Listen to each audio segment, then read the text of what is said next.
And joining us now is Margaret Anderson Kelliher. She is the Director of Public Works at Minneapolis and also the former Commissioner of the Minnesota Department of Transportation. Good to see you. Thank you for having me this morning. Of course, I hope you're having a great Congress. You're actually tackling a very important topic, sustainability. Yes. What will you be addressing specifically? So I'm going to talk a little bit about how at the local level, the level closest to people, we are really working through a family of plans, as we call them in Minneapolis. So we have a transportation action plan, a transportation equity plan, a sustainability plan, and a Vision Zero plan. And we actually see ITS as the kind of key that weaves these areas together to really be able to deliver on particularly sustainability and equity in our community. We have done a racial equity analysis on that transportation action plan to be able to know where we're deploying the tools that we have available today to really improve people's lives. There's a lot of challenges to executing some of these plans though, right? Yes. As you know, working in government on different levels. What do you think is the biggest issue and how can we overcome them? Yeah, well, I think that we've had a lot of progress this year on one of the biggest issues, but we're not through this, which is actually the resource issues. So, for example, in Minneapolis, we have 800 intersections that are signalized in some way, and 200 of those now have sort of smart signaling on them. And that's an exciting thing because that really helps us be able to move that traffic and vehicle faster, more sustainably through a community or neighborhood. But the hardest part of that is we're also on a fiscally constrained plan over 20 years. And so we're really looking for ways to maximize here in the US, the federal monies coming through that will be able to deliver on the plan.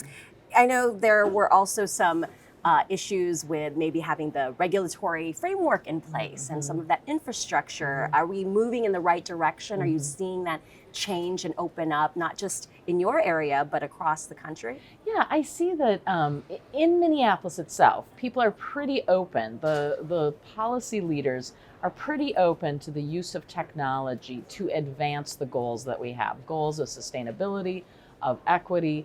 That's key. Now, I will say that sometimes at the state level, when I was Commissioner of Transportation, you would see that we could bump up against, maybe old sections of the law that were not allowing for as much experimentation. And I say that, you need to run pilots and experiments to be able to see how things are going and then be able to implement from there. And sometimes we'd run into some roadblocks of that, which could be really a problem. Yeah, and so finally, some best practices that people can come away with from your session and just in general going forward. Well, and in my background, I also ran a technology association. So I have a deep love for using technology in new ways.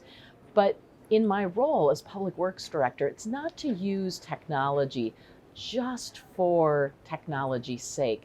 It's really towards these larger goals, the larger goals of having a more sustainable, lower emission community, to be able to help people see. We have a goal to move 3 out of 5 trips that people make in a week into walking, biking, scooting, being able to take transit.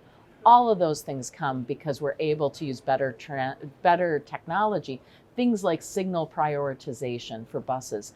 Now that is something that I think is really exciting, and it really matches back to those important plans for us, our transportation action plan with a racial equity lens on it, the ability to have a sustainability plan and a Vision Zero plan for safety. Yeah, all great things. I think everyone would back all of these important initiatives. So thank you so much, Margaret, for joining us today. Looking forward to the plenary and some great tips and advice out of that as well. Thank you. Yeah, thank you.